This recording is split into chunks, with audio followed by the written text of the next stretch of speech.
Without any further ado, I'm going to introduce you to Dr. Weingart. Tim?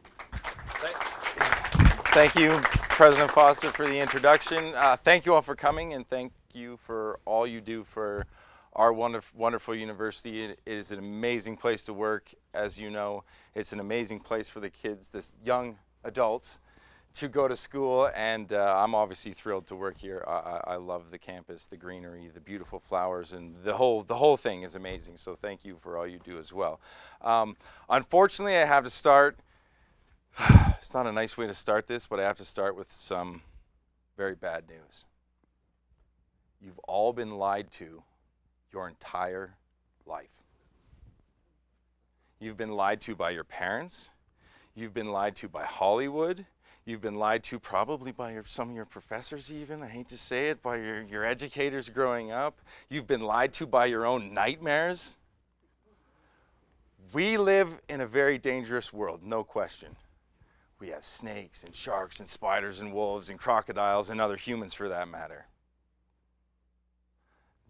The real danger is in your backyard. 110 trillion of them patrol nearly every corner of the planet. 110 trillion of our deadliest enemy versus, what, 7.7 billion of us? It's not a contest. And it hasn't been throughout history. We did not stand and do not stand a chance. And yes, we have Jaws, right? All these Jaws, killer bees, look at that giant crocodile, right? Ghost in the Darkness, Lions, Cujo, brilliant movie. Even Alfred Hitchcock gets into the game with the birds. Sharknado, everybody loves those, right? There's about 8 of them. People must love them. These big, deadly predators. Our deadliest predator is about the size and weight of a grapeseed. And she has stalked us, only females bite, simply because they need our blood and the blood of a ton of other animals to do what she's programmed to do. That's procreate. She needs our blood to grow and mature her eggs. Who can blame her? It's not her fault. So, unfortunately, all your nightmares are wrong. This little creature here, this beautiful animal, is what you should be scared of. Since 2010, there is the annual death rates to humans from other animals. We silly Homo sapiens don't even come close. Of course, Homo sapien means wise man. We obviously named ourselves. Snakes, dogs, sandflies, tsetse flies, crocodiles. Oh, look at that, the shark, the wolf, 10. 830,000. That is a sharp decrease from the 2 decades prior to this, where the annual death rate hovered around 2 million. Thankfully, the Gates Foundation and other organizations, mosquito-borne disease is on the decrease annually, and that's amazing, but she's still our deadliest predator. The mosquito by itself, untethered from a pathogen, is harmless. I mean, you'd still get bitten because she needs your blood. You'd get a little itch. Oh well, move on. It's the pathogens over 15 that the mosquito transmits to humans and a zoological Noah's Ark of other animals. It's not just us. For example, canine heartworm, right? I have a beautiful 25-pound cockapoo named Steven. We all give him the canine, the heartworm pills, right? That's caused by the mosquito. The great apes all have malaria. Reptiles have malaria. It's across the board. Horses contract mosquito-borne disease. Birds are a reservoir of mosquito-borne disease, including West Nile. So, generally speaking, the diseases can be categorized into 3. I'll start with the first one, and the most abundant is the virus class. Yellow fever being by far the biggest killer of the virus class. Now, thankfully, there was a vaccine developed in the 1930s for yellow fever, but still anywhere between 25 and 40,000 people a year die of yellow fever. Dengue, West Nile, Zika, chikungunya, Mayaro, Eastern equine encephalitis, Venezuelan equine encephalitis, Japanese encephalitis, all these viruses. Some more deadly or benign than others, but they're all essentially cousins. The next one is the worm category with filariasis, often referred to as elephantitis, although that's not proper pronunciation. It's the engorgement of the limbs and genitals. It's caused by a worm in the lymph nodes, and it can be cured and fixed with cheap readily available medicine, yet 120 million people still contract filariasis annually. And then the big one.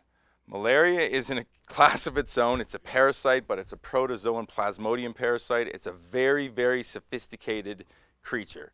And if it didn't kill, it's an evolutionary marvel, which is why it still kills so prolifically and is so hard to essentially defeat. It's not a virus, so vaccines in the traditional sense don't work.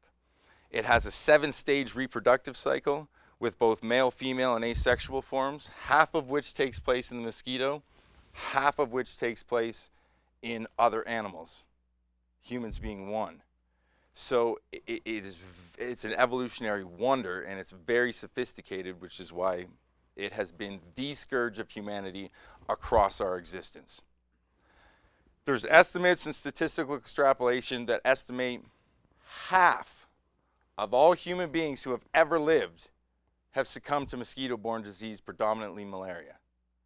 That's 50 to 52 billion people of the roughly 108 billion Homo sapiens that have ever lived across our existence. That's amazing. It's shocking and it's horrific. So the female needs your blood to be a mama, grow and mature her eggs. It's that simple. Her feeding ritual is extremely sophisticated. And again, if the mosquito didn't cause so much death, misery, and suffering, we might actually marvel at how much of an evolutionary wonder this tiny little creature is, including the way she bites.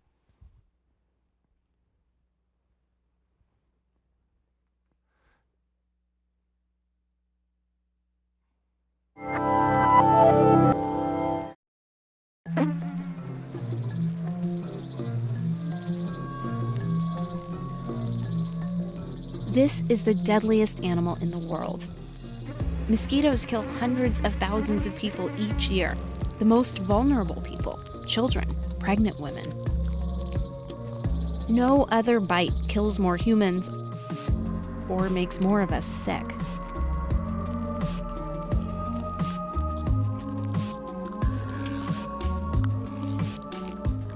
So what makes a mosquito's bite so effective?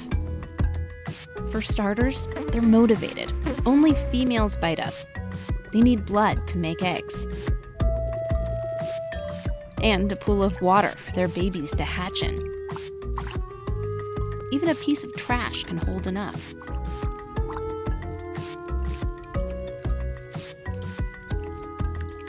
At first glance, it looks simple, this mosquito digging her proboscis into us. But the tools she's using here are sophisticated. First, a protective sheath retracts. See it bending back? If you look at a mosquito's head under a microscope, you can see what that sheath protects.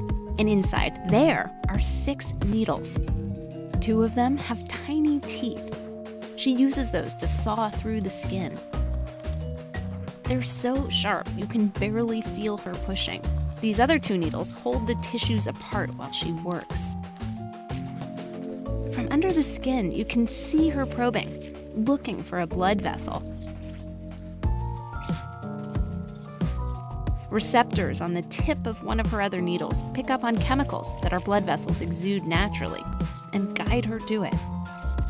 Then she uses this same needle like a straw. As her gut fills up, she separates water from the blood and squeezes it out. See that drop? That frees up space to stuff herself with more nutritious red blood cells. With another needle, she spits chemicals into us. They get our blood flowing more easily and give us itchy welts afterwards. And sometimes, before she pries herself away, she leaves a parting gift in her saliva. A virus or a parasite that can sicken or kill us. There's nothing in it for her. The viruses and parasites are just hitching a ride. But this is what makes mortal enemies out of us and mosquitoes. They take our blood. Sometimes we take theirs. But often not soon enough. Good, you're still there. These are the larvae of Culex pipiens, aka the common house mosquito here in California. Gross, right? Well, you can avoid them by emptying your rain gutters, pet water dishes too. While you're at it, subscribe. We have so many more science videos coming your way. See you next time. Yeah, a little gross maybe. That's an amazing video, and what an amazing creature as well. Again, if it wasn't for so much death, disease, suffering, misery, we may be able to appreciate just how sophisticated that feeding and perfected that feeding ritual is. Now, mosquitoes cannot transmit HIV, bloodborne diseases, right? Because one tube is a straw sucking your blood. The other tube is a separate tube putting in saliva that contains the anticoagulant and also all those pathogens that she transmits. So there's no actual blood exchanged during a mosquito bite. Does this make sense? So when HIV was new, everyone was all scared about mosquito bites, but that's biologically impossible based on how the mosquito operates and feeds. So the mosquito has been around since the early Jurassic period, roughly 200 to 190 million years ago. Now some estimates push that back to about 235, 225 million years ago. They certainly fed on dinosaurs, and there's theories that they made dinosaurs sick, even extincting up to 70% of regional species prior to the meteor. So they were wreaking havoc on planet Earth long before the arrival of hominids and Lucy, who had malaria, and Homo sapiens eventually. So we've all seen Jurassic Park. It's a wonderful movie. I don't know how many there are now, Jurassic World and Jurassic this and Jurassic that. And we all know about the amber encased mosquitoes. They're real. The oldest ones are roughly 80 million to 100 million years old, found in Canada and Myanmar.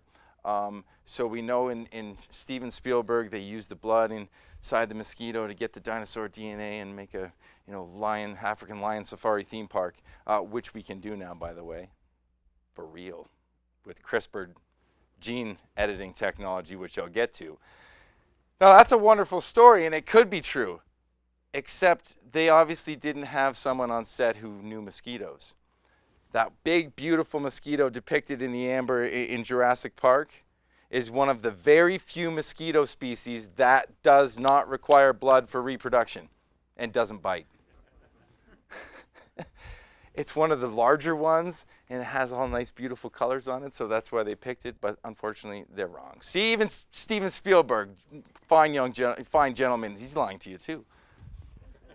The mosquito has been around across our history, and it has been by far the biggest killer of human beings and our hominid ancestors throughout our evolution and our relatively brief journey as Homo sapiens. So we see here, these are Temple of Ramses in the Valley of Kings in Luxor, the Egyptian hieroglyphs with the mosquito, and they mention malaria as well, as do the ancient Sumerians. So across our existence, this mosquito has laid waste to the greatest armies of our generations, shifted and changed economies, and given birth and destruction to nation states, including the United States. So the book itself is not really about the mosquito. It's about how this tiny little animal, with its devastating impact, has made, shaped, shifted, and steered the course of human history right from the very beginning. And it starts with the dinosaurs, and it's just chronological as we go through with Alexander and Athens, the rise and fall of the Roman Empire, the Mongols, all the way to present day, and she's still our deadliest predator to this day. So that's essentially what the book is about. It's not about, I'm a historian, not an entomologist. This is the largest statue largest mosquito in the world. It's a statue just north of Winnipeg in Canada in a town called Komarno, which in Ukrainian means mosquito infested. So they figured they might as well erect a 15-foot tall, 17-foot wingspan mosquito as a tourist attraction. Add that to your bucket list. You're gonna go see mosquito infested Komarno. So the Anopheles mosquito is the species of the Anopheles transmit malaria. That's the only mosquito that does it, is the Anopheles. So I don't have time, obviously, to go through all the historical examples in the book. I just picked a couple. And obviously, for America, this is a huge one with the Revolution and Cornwallis' surrender at Yorktown. And we owe a lot of credit to General Washington and of course, General Lafayette and the French. They did nothing. I'm just kidding. You've been lied to again. So when the revolution starts, the British are concentrating their strategy in the northern theater of war, which generally is malaria-free. And General Washington won't commit to a decisive battle. He doesn't have the supplies, he doesn't have the troops, there's no way. If he fights and loses, revolution's over. As long as he keeps an army in the field, the revolution survives and the British need to chase. General Clinton is very frustrated that he cannot go General Washington into a decisive pitched battle. So in 1780, he shifts his campaign from the northern strategy to a southern strategy, and he puts Cornwallis and his army of 9,000 British troops in the south, hoping to end the war with a decisive southern campaign. Now, we look at Cornwallis on this map running across the Carolinas, and there's no rhyme or reason to it. It's craziness. He's zigzagging all over. And he's defeating the Americans for the most part at all these battles. As General Greene says, we lose, we fight another day. The American general. Lose at Camden. Lose, lose, lose. Why is he doing this? He says in his own correspondence, he's trying to find a place somewhere free of fevers and the ague, which is the British word for malaria. It is crushing his army and limiting the fighting capabilities progressively as the campaign, is protracted, his ability to fight. And he says this in all his reports to General Clinton and in all his correspondences. He is running from malaria, and he says in 1780 it nearly crushed and destroyed his army. The British soldiers primarily come from northern England. There is malaria in England at this time, but it's confined to the eastern counties east of London, centered on Kent and Essex County. Northern England and Scotland, they've had malaria too, but not endemic malaria. The majority of soldiers come from Northern England and Scotland. And in history, they're not seasoned to malaria, specifically the American colonial malaria. So they're not seasoned to the disease, whereas the American colonists are, because they grow up with it. And unfortunately, or fortunately, the more you contract malaria, the less severe the symptoms are and the less likely you'll die. That's what seasoning is. So I don't suggest it as an inoculation strategy, but the more you suffer, the less you suffer in a way. So the American troops certainly contracted malaria, but not to the extent of these unseasoned British soldiers. So he's ordered to hole up at Yorktown. He pleads with General Clinton, please do not have me hole up here. This is a tidal in between the York and James rivers. These are rice fields. This is swamp. This is a horrible spot. It's a sickly spot. And he says this, but as a soldier, he follows orders. Holes up in Yorktown. The Americans, the French, and General Annapolis lay siege.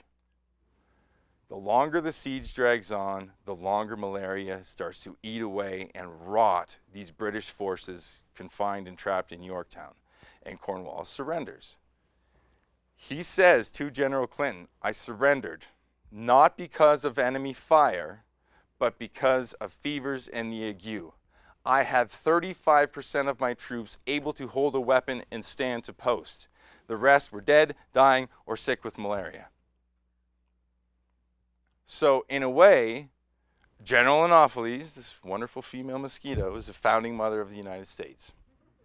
And we should put her giant proboscis on Mount Rushmore between the loving gazes of George and TJ, Thomas Jefferson, staring lovingly at this mosquito. So that's one example of many where we see the mosquito help dictate the final outcome of a major pivotal historical event, giving rise to essentially the beacon of democracy in the world superpower with the American victory at Yorktown.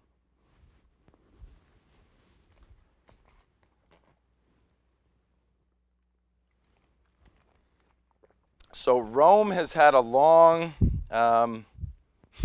struggle history with malaria.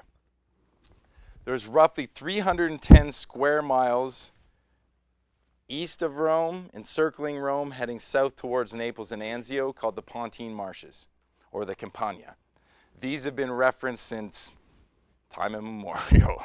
They were a malarial hotbed throughout history. Malarious mosquitoes patrolled the Pontine Marshes, and they were the equivalent to many legions of men. So originally, the Pontine Marshes helped facilitate both the rise of Rome and ultimately the collapse of the Roman Empire. Because at first, these malarious mosquitoes act as a shield for Rome from outside invaders who aren't seasoned. So beginning with Hannibal, he's running around Italy for more than 15 years, and yet he never attacks Rome. He can't lay siege to Rome because his siege grounds are in the Pontine Marshes, and he knows this. His forces have already suffered malaria around the Po River in northern Italy and coming through to the Battle of Cannae. He lost his eye from fevers because of malaria. His Spanish wife and son died from malaria. So he refuses to essentially cement himself in the Pontine Marshes. So Hannibal and the Carthaginians, the Visigoths, Attila and his Huns, the Vandals. The Pontine Marshes, no thanks. Malarious mosquitoes, no thanks. And they cannot either take or hold Rome.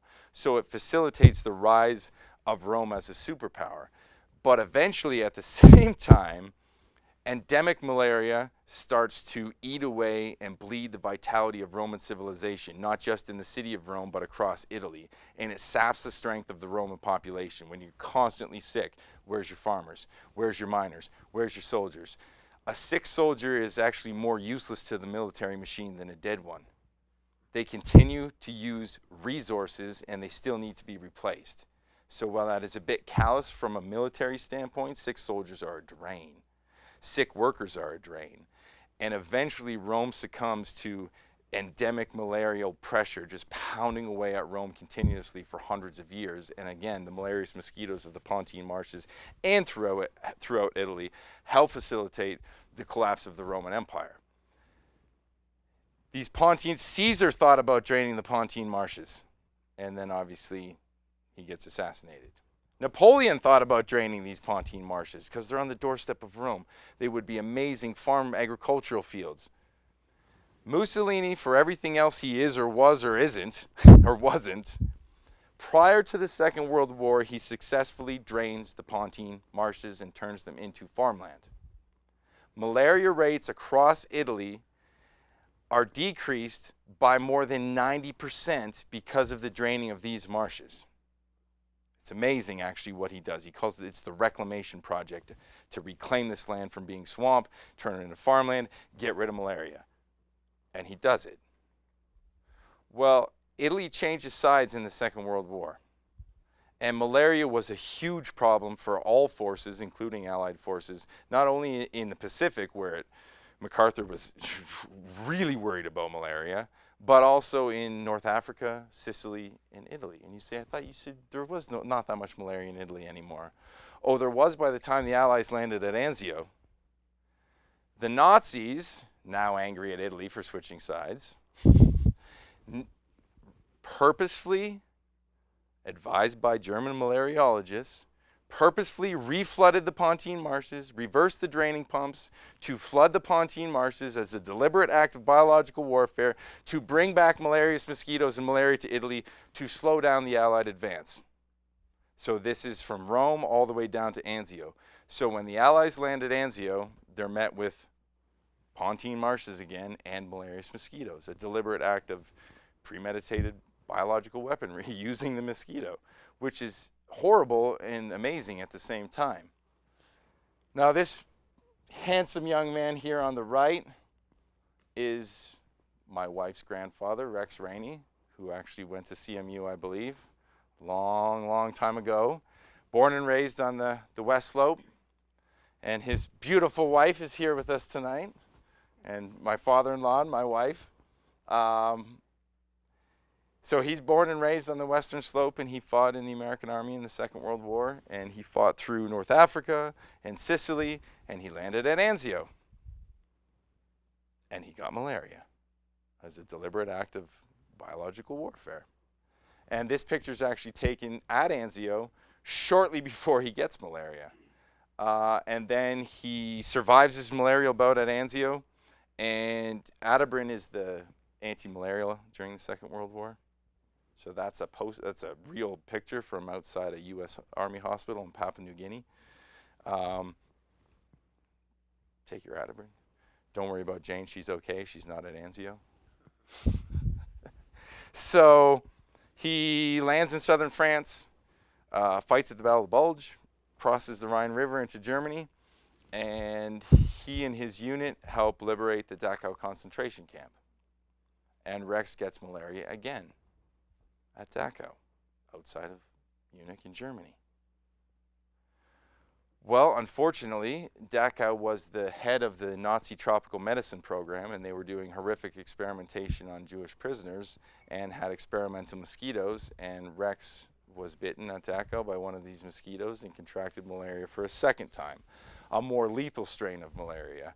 And he was essentially in and out of consciousness for 12 days, and his war was over, and he was sent home after that. And he had no idea. He knew he had had malaria, but he had no idea how he contracted malaria in both cases until I told him personally in the spring of 2017. After all my research, I sat down and said, Rex, this is the history behind your malarial episodes. And I kind of pulled back the curtain for himself and his war experiences, and obviously his wife and his family, and shed a little light on how all this happened. And in his usual stoic self, he looked at me and he said, you know, Tim, that makes sense. And continued sipping on his after-dinner scotch. Rex passed away just over a year ago, peacefully here in western Colorado. He was buried with full military honors, and so it was nice to be able to kind of explain how it happened. And thankfully he survived, or you wouldn't be here, I wouldn't be here because of my wife, and it's an amazing story.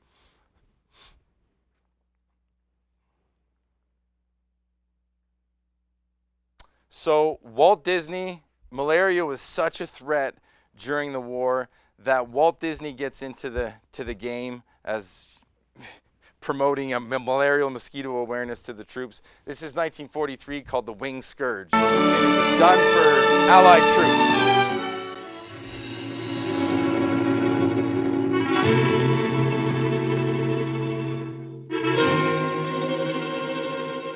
Public enemy number one. Anopheles, the malaria mosquito, wanted for willful spreading of disease and theft of working hours, for bringing sickness and misery to untold millions in many parts of the world. This tiny criminal is linked to the destinies of man in a cycle of disease transmission that could not exist without either man or mosquito. Each is solely dependent on the other for the existence of the dread malaria. Anopheles is readily distinguished from other mosquitoes by the fact that she stands on her head at an angle of 45 degrees or more. This newly hatched female has not yet touched human blood, therefore does not contain malaria.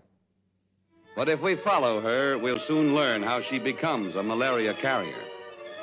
Like all thieves and killers, she works best under cover of darkness.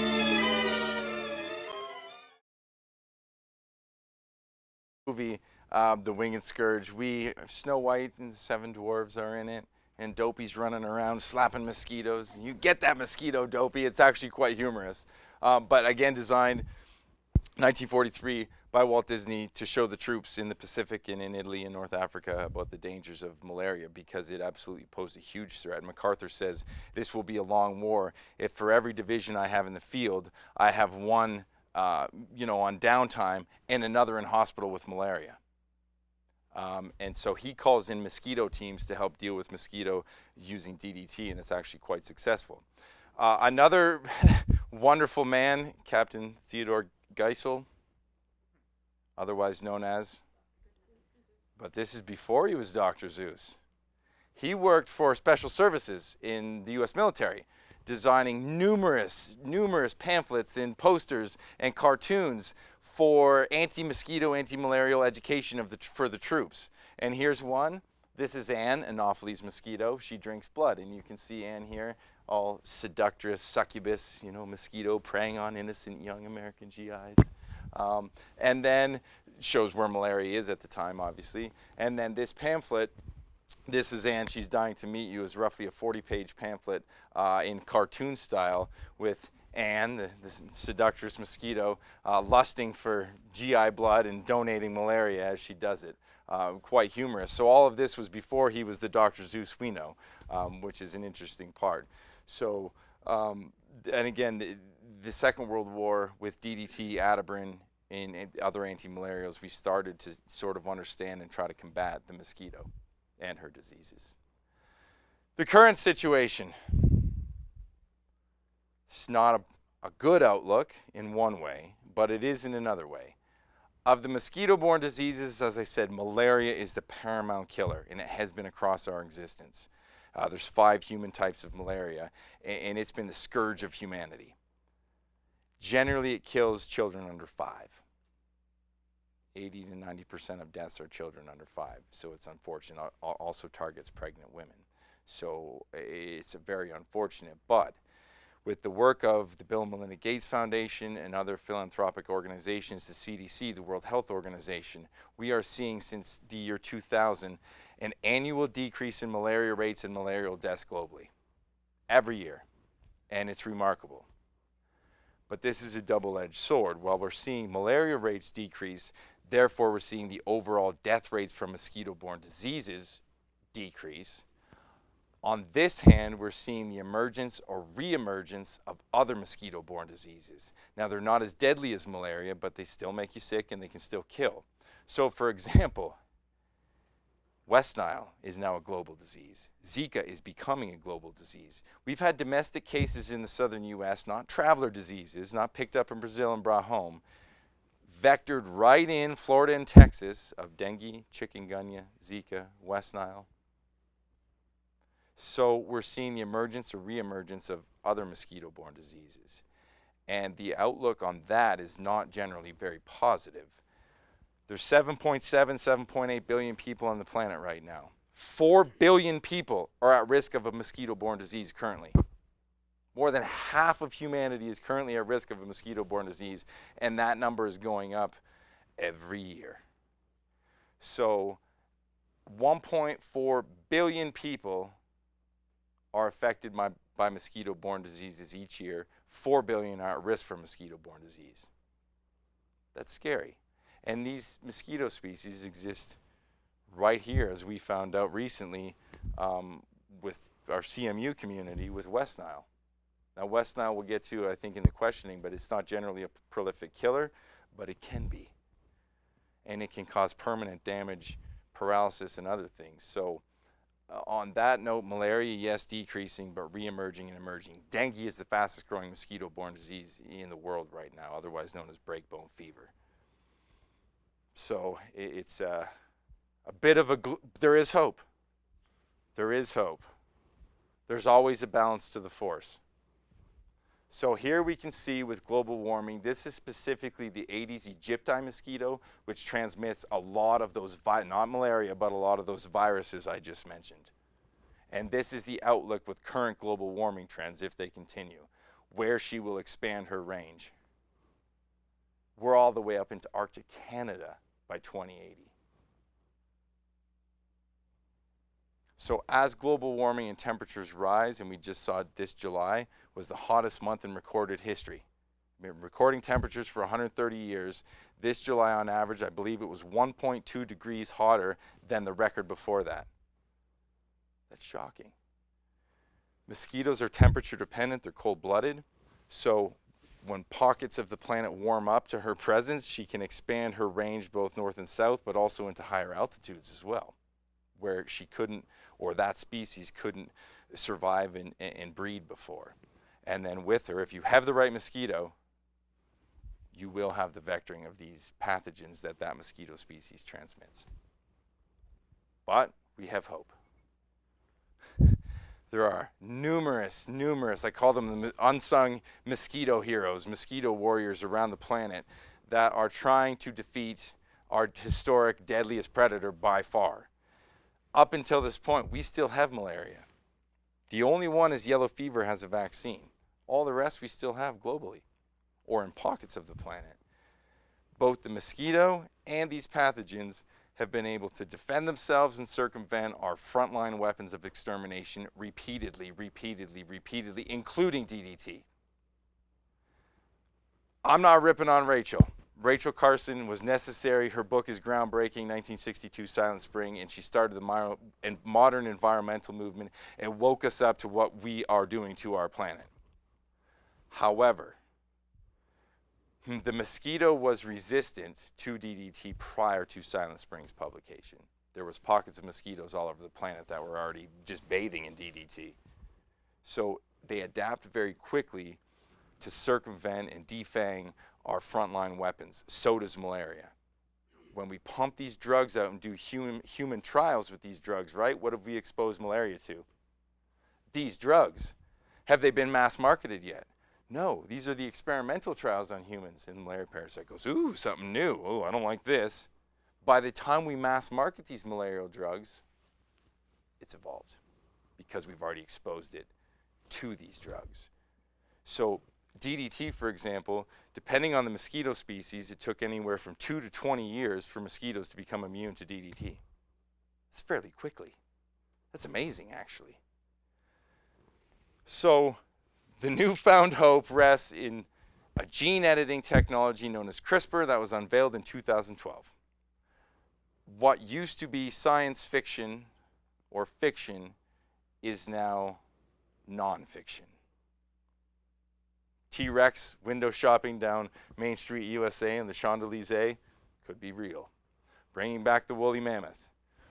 What this technology allows us to do is intrude on natural selection by permanently altering the DNA and pieces of genome of any animal on the planet, including humans, at our will and leisure. Including humans. There's a guy in China who's CRISPR'd 2 girls, the CRISPR babies, to make them immune to HIV. May also, the story's not quite out yet, but may also have accidentally increased their brain capacity and IQ. Tweak. So from a mosquito point of view, there's 2 avenues with CRISPR. Keep in mind of the roughly 3,500 mosquito species, very few transmit diseases or pathogens.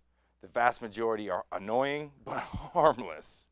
So nobody, including the Gates Foundation, is promoting the extermination of mosquitoes from the face of the planet. That's not what's going on. What they want to do is target these specific species of Anopheles, Aedes, and Culex mosquitoes that transmit the pathogens. So one avenue is to CRISPR mosquitoes in a lab, release them, and they mate, and their offspring are infertile, stillborn, or only male.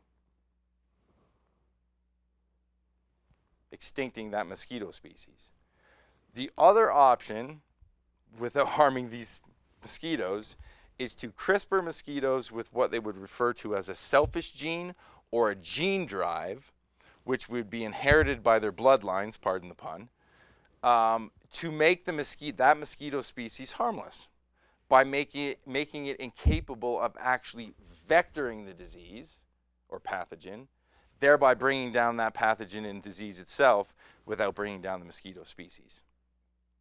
So, and they're using bacteria in the salivary glands of mosquitoes to try to make them incapable of actually getting that pathogen into the tube, which it injects with the anticoagulant.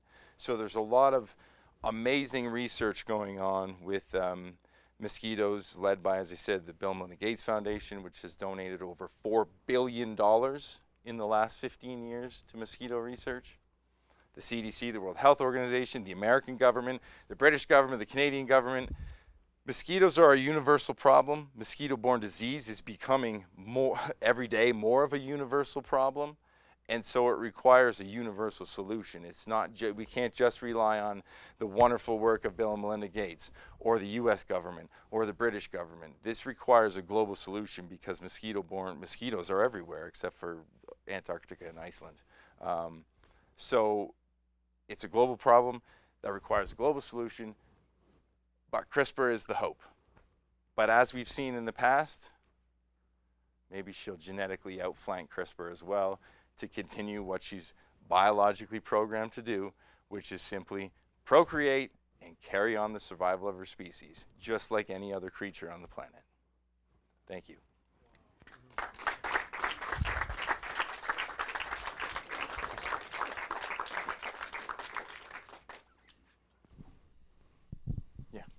So you spoke earlier about your wife's grandfather and his experiences, and I'm sure that partially inspired you to write this book. Can you talk a little bit more about that, and maybe what else was the inspiration behind writing The Mosquito?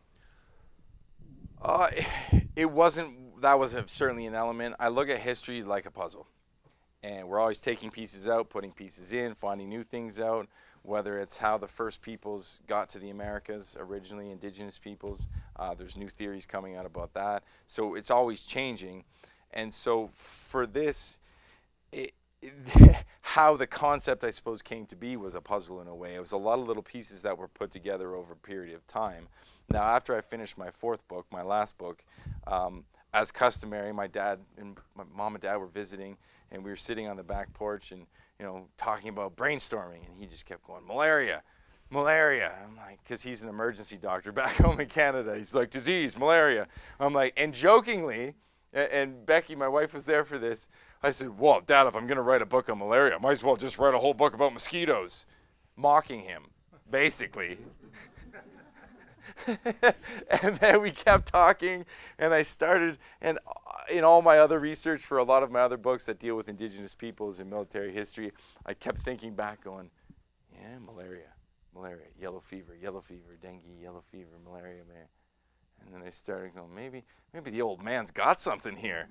And then I started putting more pieces together. I started doing preliminary research, you know, going down the rabbit hole, filling in the pieces of the puzzle, and then I went grocery shopping at the local Safeway. I'm always marveled that I have a choice of, you know, 157 kinds of canned tomatoes.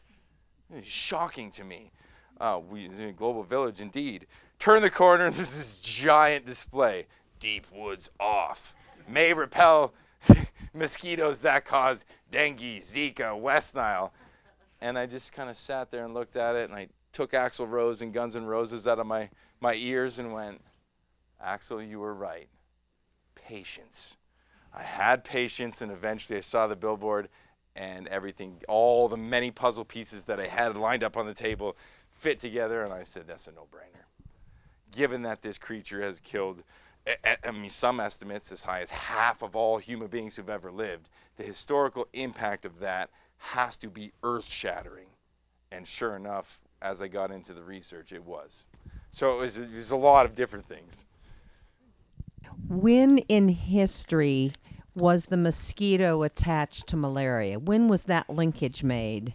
And also, why do some mosquitoes attack some people and not others? So depending on the mosquito-borne disease, roughly 1880 to 1903, 1904 with Walter Reed, Dr. Walter Reed, he's yellow fever. Malaria and filariasis come first, but that window, that's recent. It's crazy. So before that, the Hippocratic tradition of the miasma theory, coming out of Hippocrates, was why they thought people got sick. Essentially, miasma, that caused all diseases, and it was noxious particles or fumes, toxic particles and fumes emanating from stagnant water, swamps, and marshes. They were tantalizingly close to fingering the mosquitoes that bred and lived in those marshes. But malaria literally is Italian for bad air. So back to the miasma theory. So very recent, actually, and it was the international effort between Ronald Ross, for example, was British, but there's Italians. Walter Reed is American. There's Canadians. There's Cubans. There's from India. It's an international unmasking of the mosquito, really within 25 years for all these diseases. There's a lot of mythology about that. For example, they prefer women over men. Lie. Back on the lie train. People with lighter hair, red hair, blonde hair get bitten with more than people with black hair or brown hair. Lie. People with pale skin, people with darker or more leathery skin don't get bitten as much. People with pale skin get, lie. That one's not true. Those vitamin B's, the new one I love. Oh, if you take vitamin, specifically B12, if you take these vitamin B supplements, mosquitoes won't bite you. Lie. It's been scientifically debunked. The vitamin B people are like, damn, Don't say that out loud. I was making tons of money. So if you bought shares in the vitamin B supplements, get rid of them. There are some truths, however. Blood type O is her vintage of choice, bar none. Over types A and B are their blend. In fact, blood type O, I read something the other day that said 20% of the population get 80% of the mosquito bites. But blood type O, hands down. Then way down B, A in their blend. So that's foolproof. The next one is that 85% of what makes you alluring or attracted to mosquitoes is pre-hardwired in your genetic circuit board, unfortunately. That includes blood type. The other thing is the video mentioned, right? Remember, what does she find? What does she smell? When she goes in, she smells something. Chemicals in and on your skin. It's chemicals and bacteria that you naturally emit that are in and on your skin, which includes lactic acid, and how much CO2 you emit. CO2 is a mosquito magnetizer. So do pregnant women emit more CO2? Yeah, they do, which is unfortunate. They get bit more because of that, but then we get malaria and then Zika with the microcephaly. Do pregnant women have a slightly higher body temperature? Yeah, they do. That's an infrared heat target for the mosquito. She knows that. She hunts by sight and smell, and she hunts by body. It's like if you look at night vision goggles, the heat signatures you see in the military. Oh, you're hotter. Zoom. So a lot of it, including the chemicals and bacteria in and on our skin, which you can't do anything about. Some emit more than others. Genetics. Stinky feet. The bacteria on our feet are different from the bacteria on our bodies, in and on our skin. Generally speaking, the more you stink here, the less attractive you are. So cleanliness is not next to godliness. Just be rancid. You may offend others and yourself, but you stink. I know, I'm warding off mosquitoes. The bacteria on your feet, however, is a mosquito aphrodisiac because most mosquito species bite close to the ground. That's why they get your ankles and the back of your knees and stuff like that. So wash your feet, but be stinky. The problem is, applied fragrances also attract mosquitoes. Soaps, perfumes. So you're, oh, these stinky feet. Oh, what do, right? Bright colors, not a good idea. She hunts by sight and smell, specifically that CO2. So, and this is a mystery, and some of you are going to go, this gentleman here, Becky, move. You, beer drinkers. She loves beer drinkers, and it's a mystery. We don't know why, but if you, so you're wearing your bright blue, your blood type O, you got your bright blue Hawaiian shirt on, you just went for a jog, you took your sweat socks off, you kind of showered a little bit, applied all the body spray and perfume, and you sat down and drank a beer. Run. So there are some truths that she favors some more than others. Now, there's a lot of mythology, which I just told you about, but generally speaking, 85% is pre-wired in your genetic circuit board, and you're just unlucky. When you were researching, was there a single event in history that surprised you? So many. So many. But one that absolutely, I had to, it came from a bunch of various sources across tons of different academic fields because the mosquito is so prolific that, for example, Edgar Allan Poe, Masque of the Red Death, is about yellow fever. So Shakespeare mentions malaria 8 times. Chaucer's Canterbury Tales mentions the ague. So it's throughout like English and global literature, then it's in medical stuff, and it's in environmental stuff, and it's everywhere. But one thing I had to just kind of make sure I had this right. I'm like, no, yeah, this can't be true. I'm like, no. Long story short, Scotland. William Wallace and his freedom cries, right? Well, Scotland was an independent country. We're in the late 1600s. Scotland is an independent country, and England is wealthier, had been badgering Scotland for unification. And Scotland's like, no, we're Scottish, we're proud Scottish, fair enough. And England's like, come on, no. So England had all these mercantilist colonies all over the world, and was reaping in the economic rewards of colonialism with the plantation systems and, unfortunately, African slavery.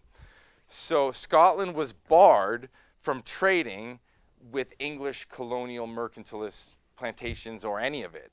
So Scotland was coming out of, in the late 1600s, a devastating oat famine and also a drastic economic recession. So Scotland said, hey, look at England, look at France, look at Spain. They're all wealthy off these plantation colonies. We need colonies of our own. That is how we will get out of this recession, late 1600s. So 25 to 50% of all available Scottish capital in an already cash-strapped country was dumped into this scheme called the Darien Scheme.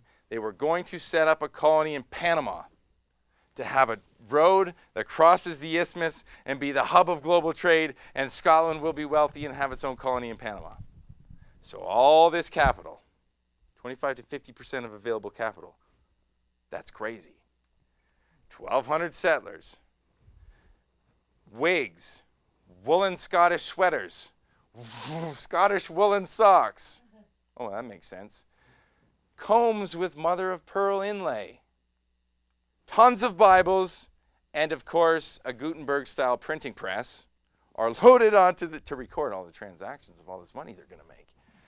Loaded on these ships, head out to Panama. They get to Panama, and in 6 months, they're absolutely cut to pieces. Roughly 80 to 85% are dead of malaria and yellow fever. The colony flounders, the colony fails. All this capital that was invested sinks in this Darien Panama colony, and the few survivors straggle back home to Scotland. And the country is in a shambles, is bankrupt. And England says, hey, Scotland, how you doing? Ooh, not so good. No, you only have 8 commandments, right? Because there's nothing to covet or steal in Scotland. And that's what the English say. That's what they actually say to the Scottish. How about we pay off all of your debts if you sign this act of union here and surrender your sovereignty to England?